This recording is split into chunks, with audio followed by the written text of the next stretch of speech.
right, everybody, welcome back for another deep dive with us.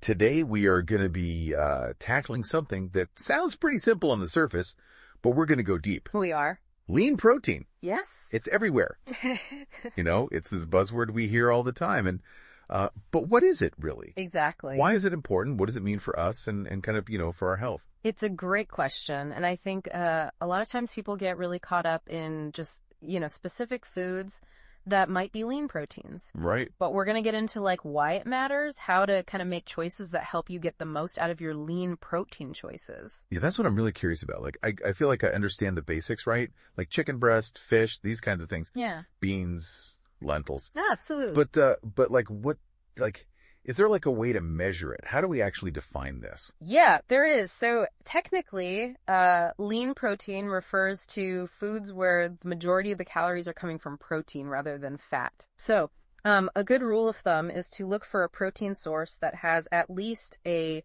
2-to-1 ratio of protein to fat grams per gram. Okay, so 2-to-1 protein to fat. Yeah.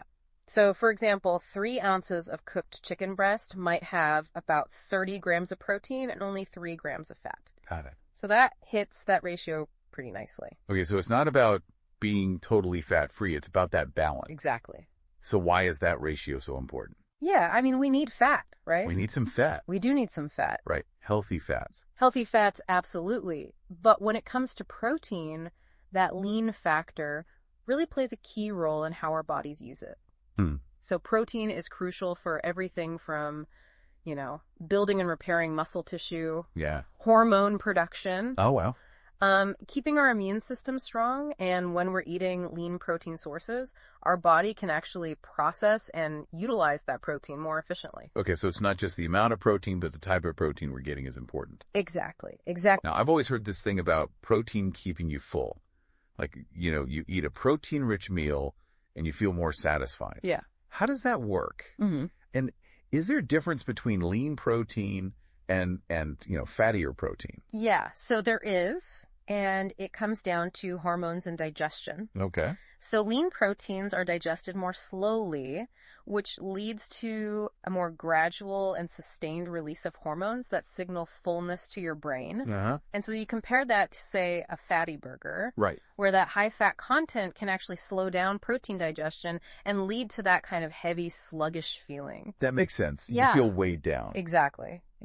So it really does seem like switching to those leaner options could make a big difference just in, managing your hunger. Absolutely. Like cravings throughout the day. For sure. Now, you mentioned this goes beyond personal health, though. Right. What's the environmental angle? Yeah, so different protein sources have vastly different environmental footprints. So, for instance, producing a pound of beef requires significantly more resources, things like land, water, and feed, compared to a pound of lentils or even chicken. Wow. So shifting towards more plant-based lean protein sources, or even just opting for poultry over red meat more often, can actually significantly reduce your dietary carbon footprint. Okay, so there's this ripple effect. Huge ripple effect. Of the choices that we make. Absolutely. So for somebody listening who's thinking all right, I want to up my lean protein game. Yeah. Where do they start? Is all lean protein created equal? That's a great question, and that's where it gets really interesting because you see different proteins have different amino acid profiles. Okay. And some sources, particularly plant-based ones, might be lacking in certain essential amino acids. Okay, so you're saying you can't just rely on one single source. You can't just do one single source. Mm-hmm. And this doesn't mean that plant-based proteins are bad, but it emphasizes the need for variety. Okay. Combining different plant sources like beans and rice can help create a complete protein profile. That's a really good point. It's not about all or nothing. It's about making sure you're getting a good mix. Exactly. So much to think about. I had no idea it was this complex. And there are even ways to measure protein quality. Mm-hmm. So things like the protein digestibility corrected amino acid score, or PDCAAS, which takes into account both digestibility and amino acid composition, can be helpful in comparing different protein sources. That's really interesting. So it's like a whole world. It's a whole world of things to consider. It is.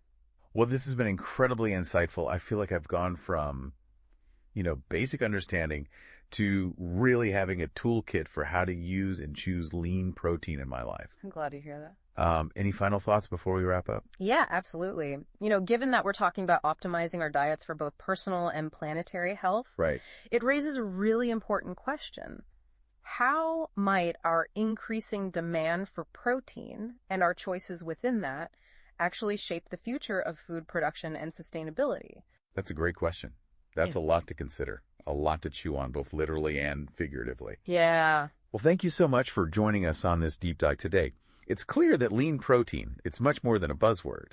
And, understanding this can really empower us to make choices that benefit our health and the environment. Absolutely. So thanks again, and we will catch you next time on another deep dive. Sounds good.